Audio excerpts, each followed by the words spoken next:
जय गुरु रीतायनी YouTube channel के click करार जोन्नो आपनाके अभिनंदन स्वागतम एवं पवित्र आनंदित जय गुरु जानाई। एकाध्यायी पुरुषोत्तम प्रबुद्ध वैशिष्ट्य पाली आपूरण प्रचेष्ट महती जारा तारा प्रत्येकेई परस्पर विहित भावे शुभसंगत सामंजस्य अनुध्यायी आबार प्रतिटी व्यष्टिर विभिन्न वैशिष्ट्येर और विभिन्न प्रवृत्तिर संगति निये जे किछु बा जा किछु बजाय थेके चलेछे प्रत्येककेई शुभ सन्दीपी एक सूत्र संगति तात्पर्ये सुसंगत करे तोलाई तादेर तपस्या।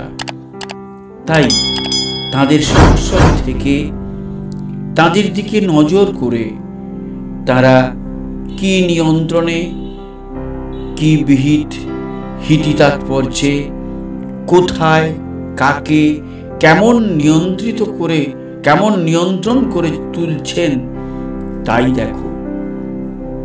निजेर प्रवृत्ति अभिभूत धारणाय निजेके आवृत्त करे यदि देखते जाओ ओई असंगत दृष्टि तोमाके व्याहत करे तुलबेई ओई महान तात्पर्येर महत्व थेके।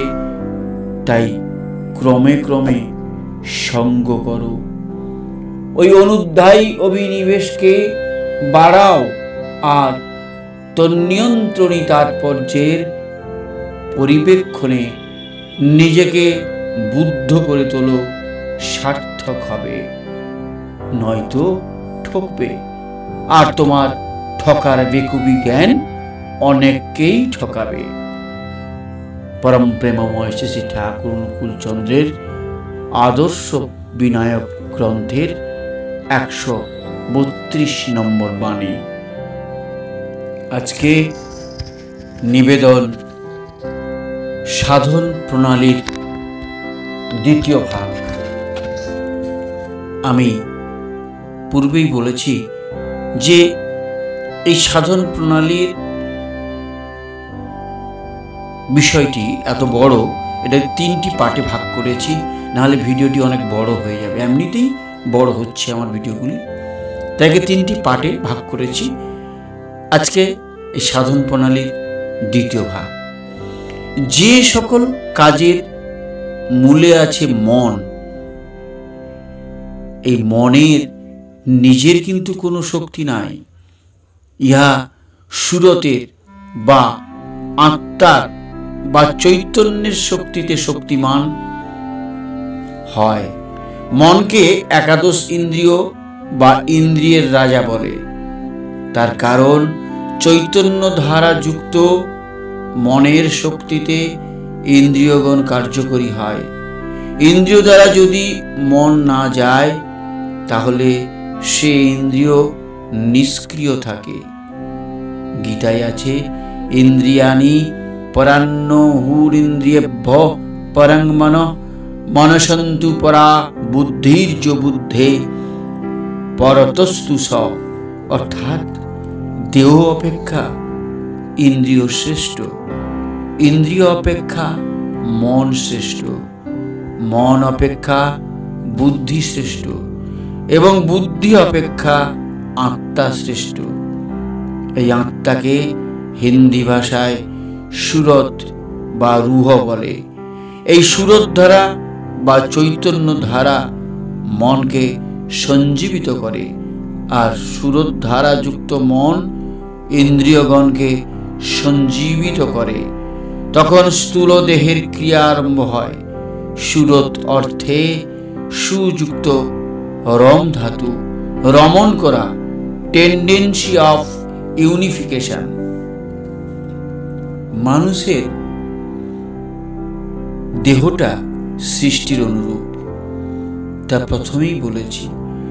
এই জড়জগতের প্রাণ যেমন সূর্য তার কিরণ দ্বারা যেমন ইহার পালন পোষণ হয় এবং তার অভাবে যেমন ইহার নাশ হয় তেমনি আমাদের দেহরূপ জগতের প্রাণ হল আত্মা বা সুরত রূপ সূর্য।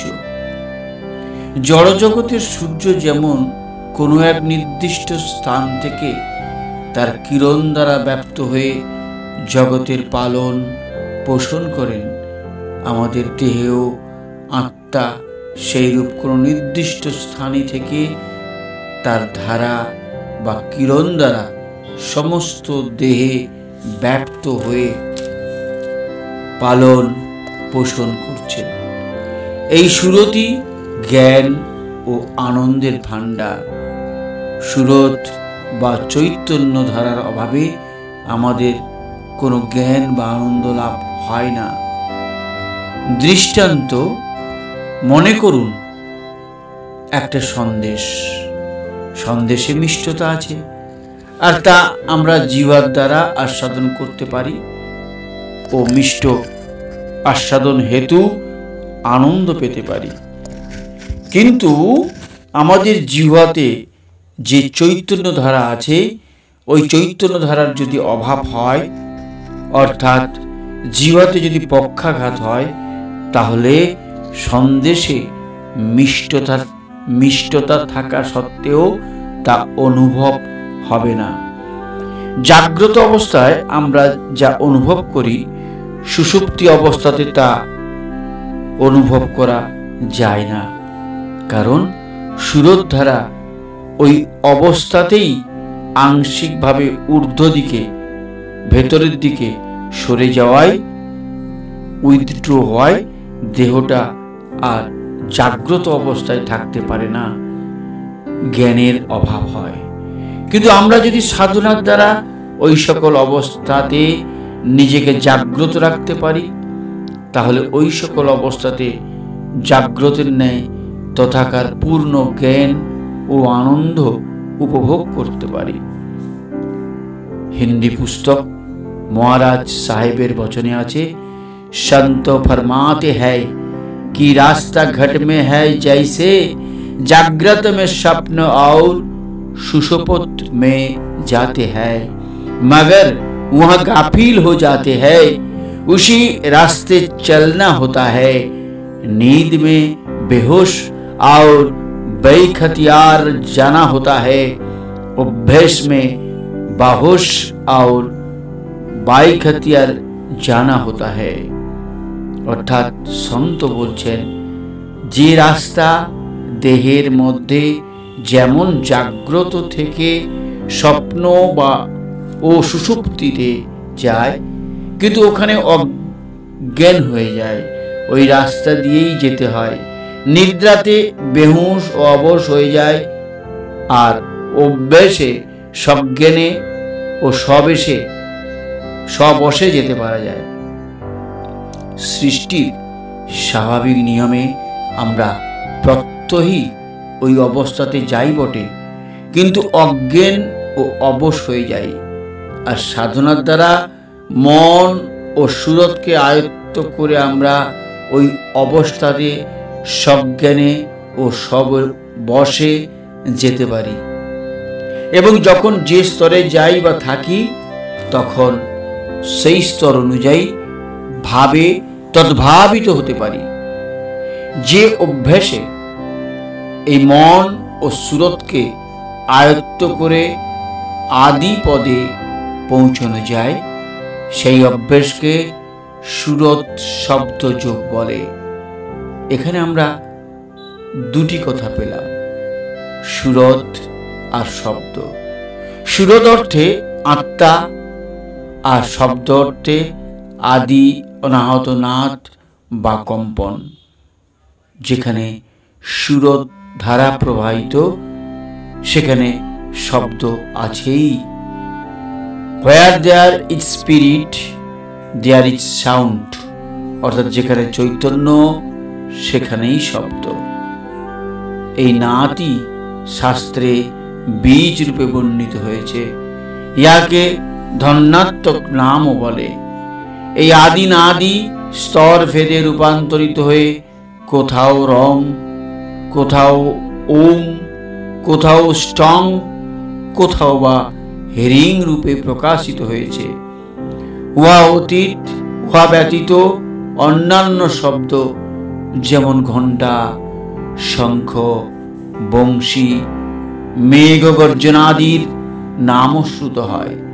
কুম্ভকের দ্বারা এই সকল শব্দ যে শ্রুতিগোচর হয়, যোগশাস্ত্রে তার নিম্নলিখিত শ্লোকগুলির দ্বারা প্রমাণিত। শ্রীনিওদ্দক্ষিণে কর্ণে নাদমন্তর্গতং শুভম প্রথমং ঝিঞ্জিনাদঞ্চ বংশীনাদং ততঃ পরম মেঘ ঝরঝর ভ্রমরি ঘণ্টা কাংসস্তুত পরম তুরি ভেরি মৃদঙ্গাদিনী নাদানাকর্দুন্দুভি নানাবিধ নাদো জায়তে নিত্যমভস্যাৎ অনাহতস্য শব্দস্য তস্য শব্দস্য যোধ্বনি ধনেরন্তর্গত জ্যোতি জ্যোতিরন্তর্গত মন তন্মনো বিলয়ং জ্যোতি তদ্বিষ্ণু পরং পদম। অর্থাৎ এইরূপ কুম্ভকের আচরণ করলে সাধক দক্ষিণ শ্রোত্রে নানাবিধ নাদ শ্রবণ করেন। প্রথমে ঝিল্লিরব, পরে বংশীধ্বনি, তারপর মেঘগর্জন, ঝরঝরি নামক শব্দ এবং ভ্রমরের গুনগুন শব্দ শোনা যায়। অনন্তর যথাক্রমে ঘণ্টা, কাঁসর, তুরি, ভেরি, মৃদঙ্গ ও অনেক দুন্দুভি শব্দ কর্ণগোচর হয়। তৈলধারা মিবাচ্ছিন্নং দীর্ঘ ঘণ্টা নিনাদাবৎ অব্বাচং প্রণবঙ্গং যস্তং বেদ সবেদবিদ। তৈলধারার ন্যায় ও দীর্ঘ ঘণ্টা নিনাদবৎ বিচ্ছেদরহিত ও অবাচ্য এবং প্রণব দ্বারা লক্ষ্য যে ব্রহ্ম, তাকে যিনি জানেন তিনি বেদবিদ। মুক্তাসনে স্থিত যোগী মুদ্রাং সন্ধ্যায় শাম্ভবীম শ্রীনিওদ্দক্ষিণে কর্ণে নাদ মন্তস্থ মেকধি। অর্থাৎ যোগী মুক্তাসনে সিদ্ধাসনে উপবেশন করে শাম্ভবী মুদ্রার দ্বারা একাগ্র চিত্তে দক্ষিণ কর্ণে অন্তরস্থ নাদ শ্রবণ করবে। ত্রিপুরা সার সমুচ্চয় গ্রন্থে আছে যে সুষুম্না নাড়িতে প্রথমত মত্ত মধুকরের গুনগুন শব্দ, পরে বংশছিদ্রে বায়ু প্রবেশের ন্যায় শব্দ, তারপর ঘণ্টার ধ্বনি এবং সমুদ্র ও মেঘ গর্জনের ন্যায় ধ্বনি শুনতে পাওয়া যায়। শিব সংহিতায় পঞ্চম পটল 46 শ্লোকে আছে মত্ত ভৃঙ্গ বেণুবীণা সদৃশ্য প্রথম ধ্বনি এবং ভস্যত পশ্চাৎ সংসার ধ্যান্ত নাশনং ঘণ্টারাপ সমপশ্চাৎ ধ্বনির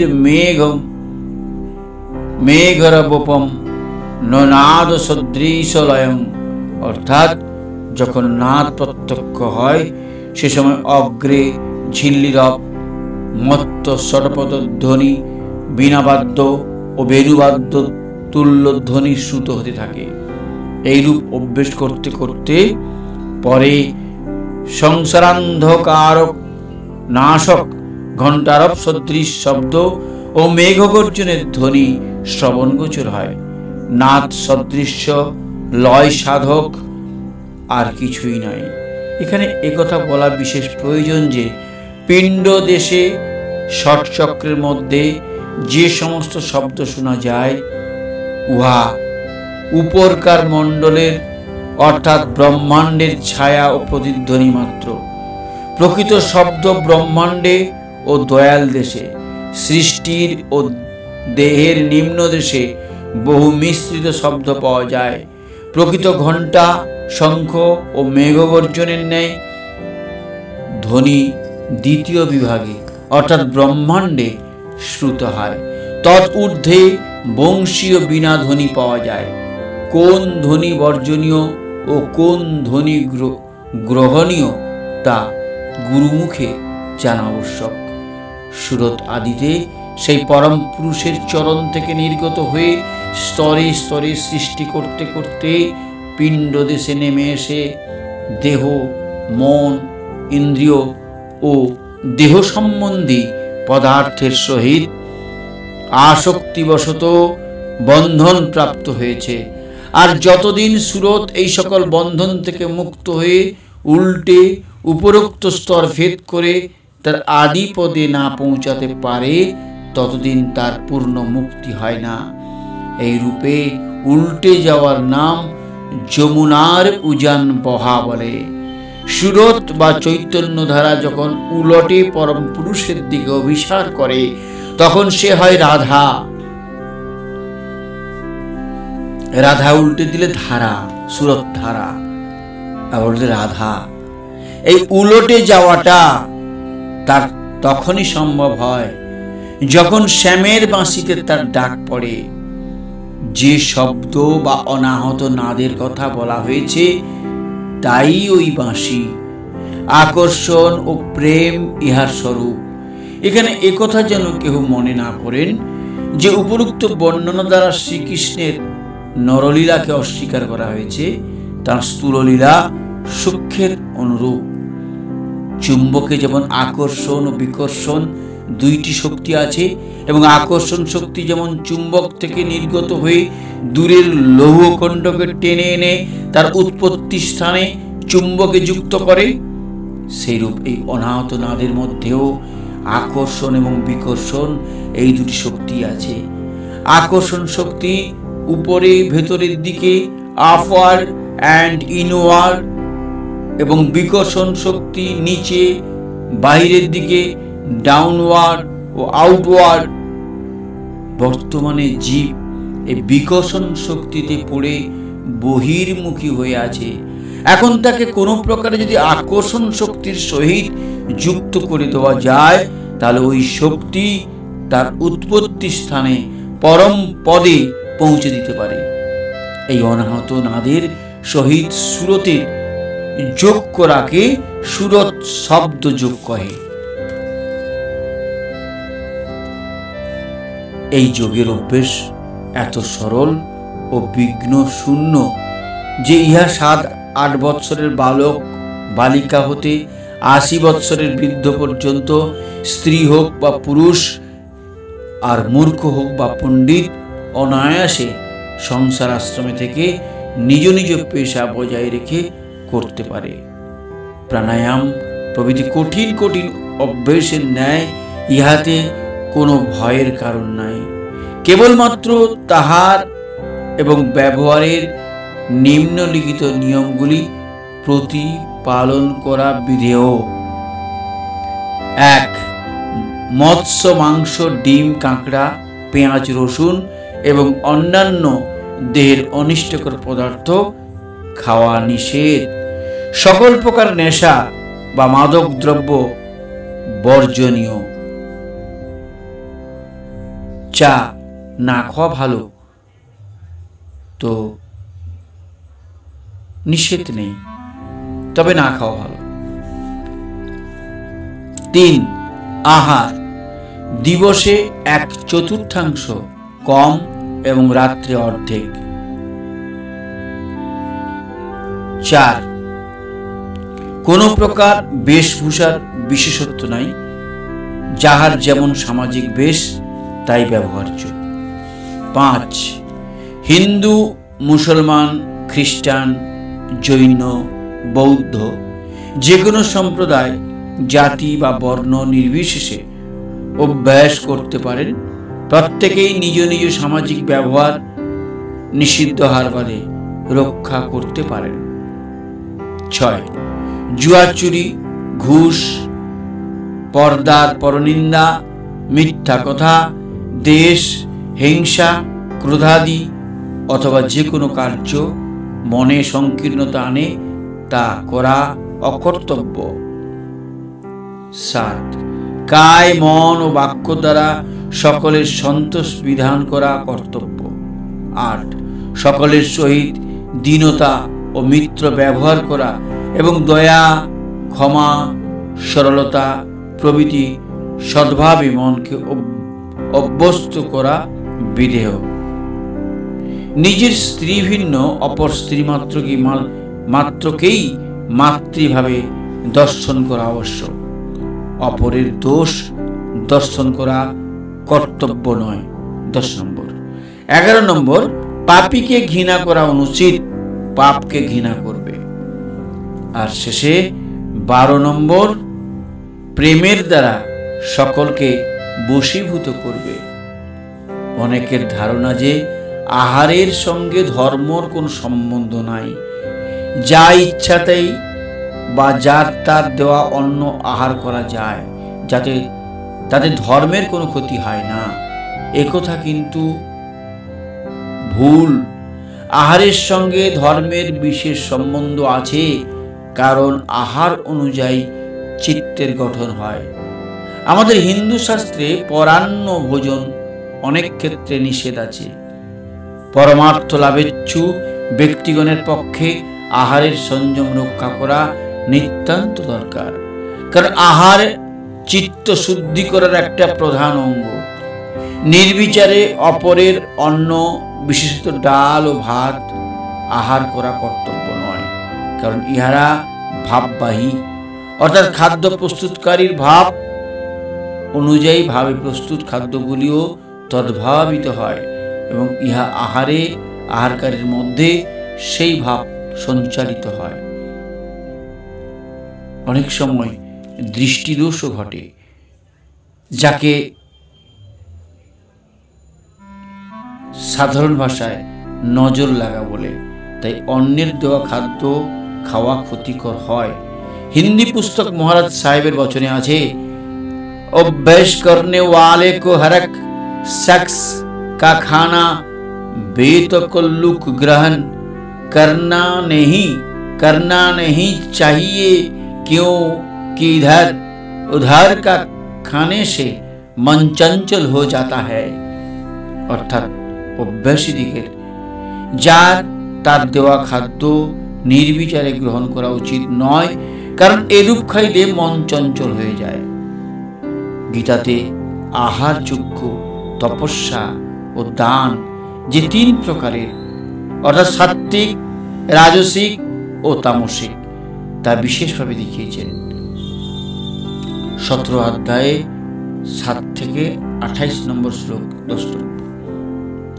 পরমার্থ লভ্যেচ্ছু ব্যক্তিদের সাত্ত্বিক আহার বিধেয়। আয়ু, উৎসাহ, বল, আরোগ্য, চিত্ত প্রসন্নতা, রুচি বৃদ্ধিকর অথচ রসযুক্ত, স্নেহযুক্ত, সারবান এবং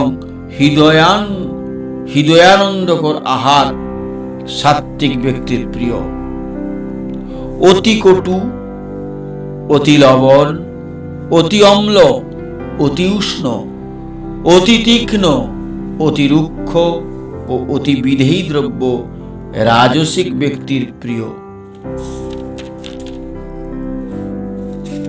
ঠান্ডা, রসহীন, অতিপক্ক, দুর্গন্ধ, বাসি, উচ্ছিষ্ট এবং অখাদ্য দূষিত মাংসাদি তামসিক ব্যক্তির প্রিয়। মহাভারতের অনুশাসন পর্বে 114 ও 115 অধ্যায় মাংসাহার অবিধি বলে উল্লেখ করা হয়েছে। মহাভারতের অনুশাসন পর্বে 114 এবং 115 অধ্যায় মাংস আহার অবিধি মানে বিধি নয় বলে উল্লেখ করা হয়েছে।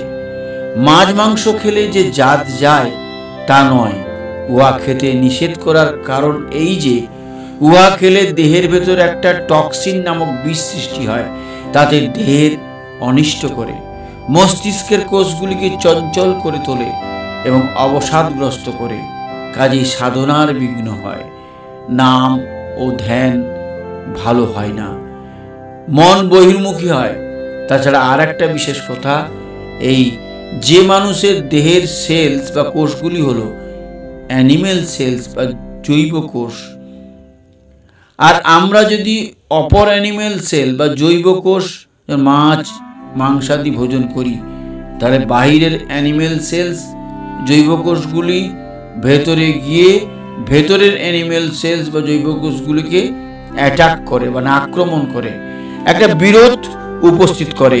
তার ফলে দেহের কোষগুলি যা পুষ্ট ও পূর্ণ ডেভেলপ ও কমপ্লিট হতে মনে করুন 50 বৎসর লাগতো, তা ধাক্কা খেয়ে হয়তো 30 বৎসরের মধ্যে পুষ্ট পূর্ণ হয়ে গেল, সঙ্গে সঙ্গে ক্ষয় আরম্ভ হলো। এই ক্ষয় আরম্ভ হতো কিন্তু 50 বৎসর পরে, কাজে এখানে 20 বৎসর পরমায়ু কমে গেল। এই বুঝতে হবে। আপাত দৃষ্টিতে মাছ মাংস আহারে দেহের পুষ্টতা দেখা গেলেও উহার পরিণাম খারাপ। মহাত্মা কবির বলেছেন, तिल भर की मच्छी खाई कर कोटि गज दे दान, काशी करवट ले मरे तो भी नरक निदान। অর্থাৎ তিল প্রমাণ মৎস্য ভক্ষণ করে যদি কোটি কোটি গজ দান করে এবং কাশী ও দ্বারকা প্রভৃতি স্থানে দেহত্যাগ করে, তাহলেও নরক গমন করতে হয়। আমরা ব্যবহারিক জীবনে দেখতে পাই যে কোনো শুভ কার্য যেমন বিবাহ, উপনয়ন, ব্রত, পূজা ও শ্রদ্ধাদি করবার সময় অন্তত পক্ষে একদিনের জন্য সংযম করতে হয়। নিরামিষ হবিষান্ন আহার করতে হয়। তাহলে নিজের আত্মার কল্যাণ অপেক্ষা আর শ্রেষ্ঠ শুভকার্য কি আছে? আত্মার কল্যাণের জন্যই তো সাধনা, ধ্যান ও ভজনাদি। তা প্রত্যহই এমনকি সদা সর্বদা করা প্রয়োজন। তাহলে এই শুভকার্যের জন্য প্রত্যহই সংযম আবশ্যক। তাছাড়া আমরা যা আহার করি তা নিজ নিজ ইষ্টকে নিবেদন করে খাওয়ার বিধি। সেক্ষেত্রে মৎস্য মাংসাদি অপবিত্র বস্তু কি করে ইষ্টকে নিবেদন করবে? শাস্ত্রে আছে, অনিবেদিত কোনো কিছু ভোজন বিষ্ঠা ভোজনের তুল্য। আমিষ দ্রব্য নিবেদন করা চলে না, সুতরাং খাওয়াও উচিত নয়। পশু পক্ষী মৎস্যাদির মাংস আহার যে মনুষ্য দেহের অনুপযুক্ত, সে সম্বন্ধে কতগুলি পাশ্চাত্য বৈজ্ঞানিকের মত নিম্নে বা আলোচনা করছি। The natural food of man, জাজিং from his structure, consists of fruits, roots and vegetables. Professor Baron Cuvier। মানুষের দেহের গঠনাদি দ্বারা দেখা যায় যে ফল, মূল, শাকাদি তার স্বাভাবিক খাদ্য।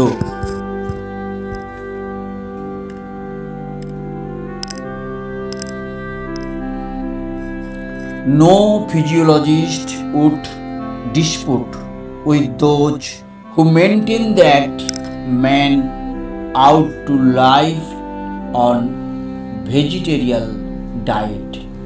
Dr. Spencer Thompson। কোনো শরীর তত্ত্ববিদ আপত্তি করতে পারেন না যে উদ্ভিদ ভোজনই মানুষের কর্তব্য। 3.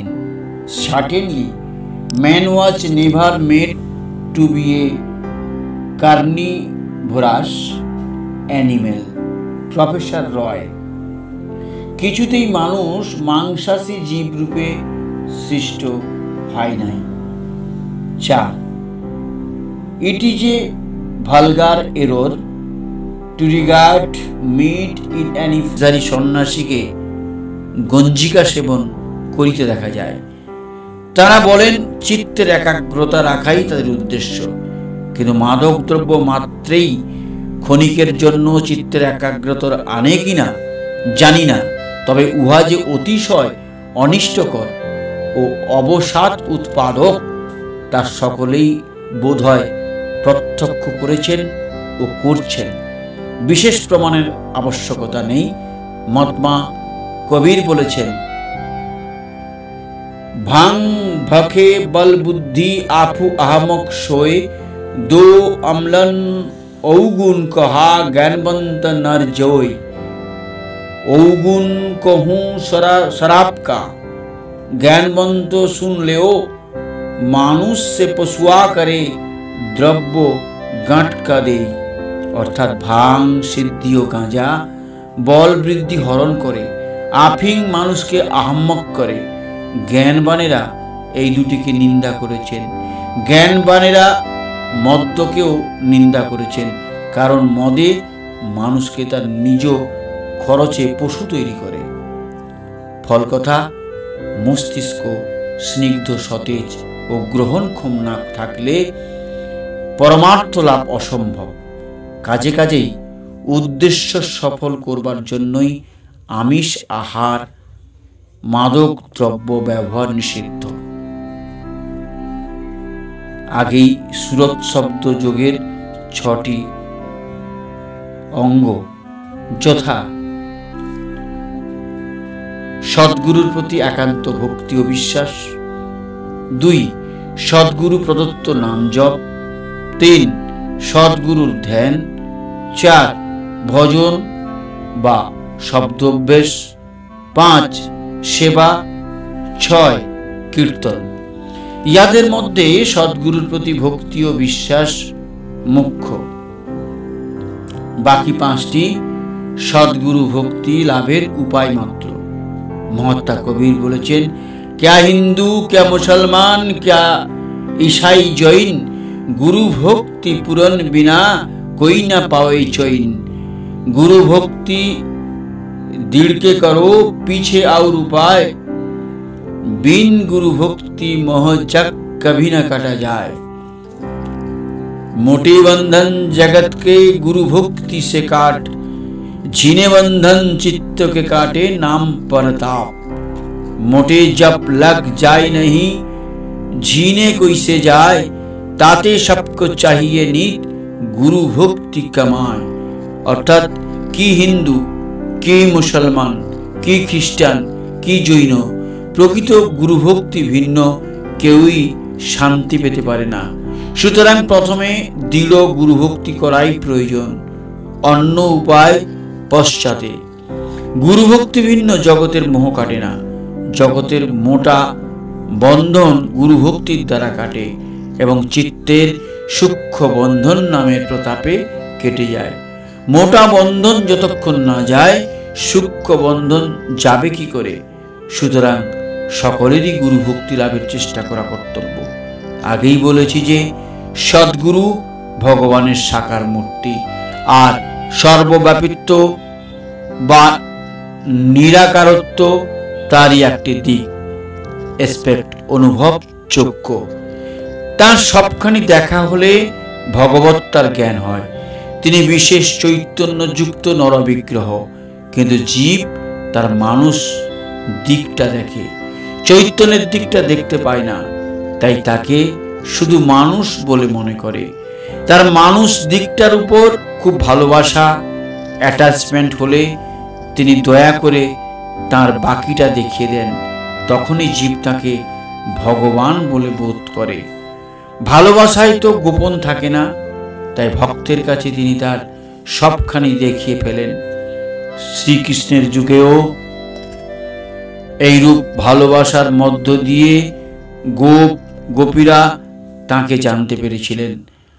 আর যিনি যত বেশি ভালোবেসেছিলেন তিনি তত বেশি জেনেছিলেন। জয় গুরু। আজ এই পর্যন্ত। আবার আগামী